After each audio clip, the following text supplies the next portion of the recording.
সরিষা বাটা দিয়ে পাবদা মাছ এইভাবে ভুনা খাওয়ার পর থেকে তো আমার আর পাবদা মাছ অন্যভাবে খেতে ভালোই লাগে না। আমার মনে হয় এইভাবে যে একবার খাবে সে এই রান্নার প্রেমে পড়ে যাবে। এটা দেখতে যতটা লোভনীয় আর খেতে মাসাল্লাহ অনেক বেশি মজার হয়।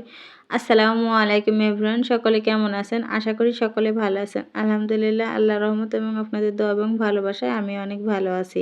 পাবদা মাছ ভুনা করব, এর জন্য আমার ভাবি মাছগুলোকে কুটে ধুয়ে দিছে। মাছগুলোকে লবণ মাখিয়ে সুন্দর করে ধুয়ে দিবে। আর মাছে লবণ মাখিয়ে ধুয়ে নিলে পর মাছের যে বাজে একটা গন্ধ থাকে সেটা চলে যায়। এরপরে ধোয়া হয়ে গেছে, এরপর লবণ হলুদ মাখিয়ে নিচ্ছি। এটা হাত দিয়েও মাখানো যায়, কিন্তু হাতে হলুদের রং লেগে যাবে বলে উঠতে চাবে না, এর জন্য আমি খুন্তি দিয়েই মাখিয়ে নিচ্ছি।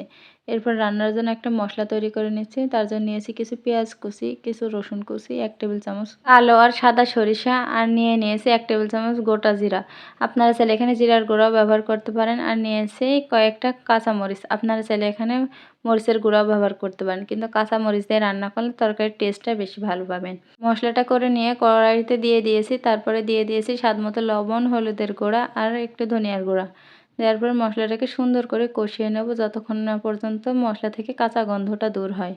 এরপরে মাছগুলোকে দিয়ে দেবো। মাছগুলোকে আজকে কাঁচাই ভুনা করা হবে, আপনারা চাইলে মাছগুলোকে ভেজেও ভুনা করতে পারেন।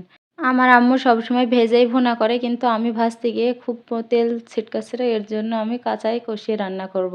এইভাবে রান্না করে কিন্তু খেতে অনেক বেশি মজা লাগে। যাই হোক, আর এইটা কিভাবে ভাজলে পরে তেলটা ছিটকায় না, কেউ যদি জেনে থাকেন অবশ্যই কমেন্টে জানাবেন। এই তো 2 মিনিট মতো কষিয়ে নিয়ে এবার মাছগুলোকে উল্টিয়ে দেবো।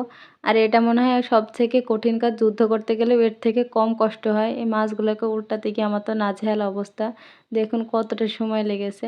তারপরেও যাই হোক খুব কষ্ট করে উল্টিয়ে দিয়েছি। উল্টানো হয়ে গেলে মাছগুলোকে অপর পিঠও আরও 2 মিনিট মতো কষিয়ে নেব। তারপরে দিয়ে দেব ঝোলের পানি। আমি ঝোলের পানিটা খুব বেশি দেব না, কারণ মাছগুলোকে আমি সুন্দর করে কষিয়ে নিয়েছি। আর এতে যেহেতু অন্য কোনো সবজি অ্যাড করিনি, তার জন্য অল্প পানি দিলে মাছটা সুন্দর হয়ে ভুনা হয়ে যাবে। এই তো মাছে পানি দেওয়া হয়ে গেছে, এরপর আস্তে আস্তে নেড়ে দেবো। যদিও আমি খুব একটা রান্না পারি না, তার জন্য আমার উল্টাতে গিয়ে বা নাড়াচাড়া করতে গিয়ে একটু ভেঙে গিয়েছে। যাই হোক, তারপরেও খুব সাবধানে করার চেষ্টা করেছি। আসলে একটা জিনিস তো একবারে কেউ শিখতে পারে না, করতে করতে শিখে যায়। আর আপনারা এই মাছ ভুনাতে আদা ব্যবহার করতে পারেন, যারা আসলে মাছে আদা খান। আসলে আমি কখনো মাছে আদা খাইনি, বা আদা ব্যবহার আমাদের কখনো করে না, এর জন্য আমি দেইনি। এটা দিলেও কিন্তু অনেক বেশি ভালো লাগবে। এরপর ঝোলটাকে কিছুক্ষণ ফুটিয়ে নিয়ে ঝোলটা যখন একেবারে কমে আসবে সেই পর্যায়ে এটাকে নামিয়ে নিতে হবে। এই তো আমার মাছ ভুনা প্রায় রেডি। আমার ঝোলের পরিমাণটা অনেকটাই কমে এসে এ পর্যায়ে আমি মাছ ভুনাটা দেখতে কিন্তু মাসাল্লাহ অনেক বেশি সুন্দর হয়েছিল, আর খেতে অনেক বেশি মজা হয়েছিল। যেহেতু আমি প্রথম রান্না করছি, এর কারণে একটু ভেঙে গিয়েছে। আশা করি ভিডিওটি আপনাদের সকলের কাছে ভালো লেগেছে। সকলে ভালো থাকবেন, সুস্থ থাকবেন। আল্লাহ হাফেজ।